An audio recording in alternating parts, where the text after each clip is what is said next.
In the arena of relationship, can I say something about sexuality?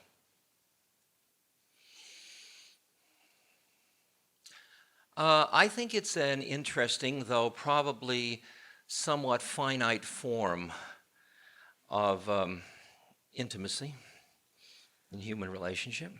As Ramana Maharshi says, what is it if two bodies rub together? Seems a little harsh to me, but I think sex is an incredible yoga.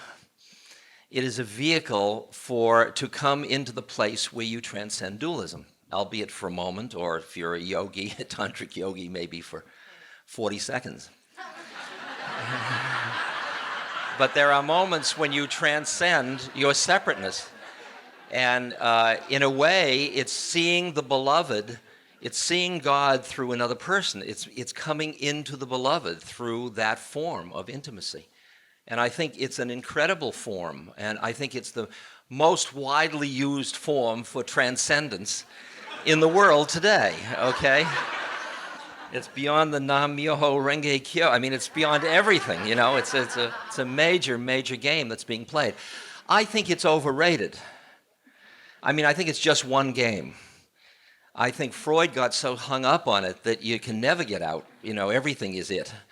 But I don't see that. I see that we're dealing with energy, basically, whether we call it kundalini or psychic energy or prana or shakti or whatever it is, and that it get manifest in different ways for different people under different conditions.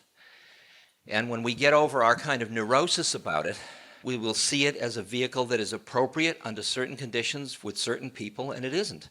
And it won't be so complicated as it is now. When people are starved to break out of themselves, and sex is the only way they can break out of themselves, then it becomes, it's like gold. But once you are out of yourself, then it's interesting. I often experience that coming into a physical relationship with somebody is almost distancing them a little bit in order to identify with desire. See, the predicament with identification with desire is it creates objects. You desire an object. And a lot of people, unfortunately, I think, most of their sexual experience is through desire. I desire you. I desire orgasm. I desire. And I desire and I desire. So we desire together, and then this thing happens.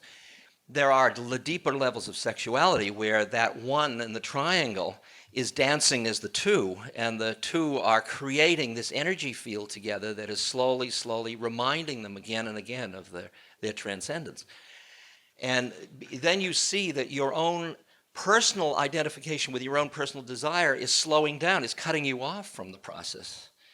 It's making the other person her or him instead of us or I. And so there are all these levels of the play, and I think to the extent that you think of sexuality in terms of lust, and that the reason the injunction, thou shalt not lust, is thou shalt not see another person as an object to be manipulated for your own gratification. And once we get that out of the sexual imagery, then we have a great yoga.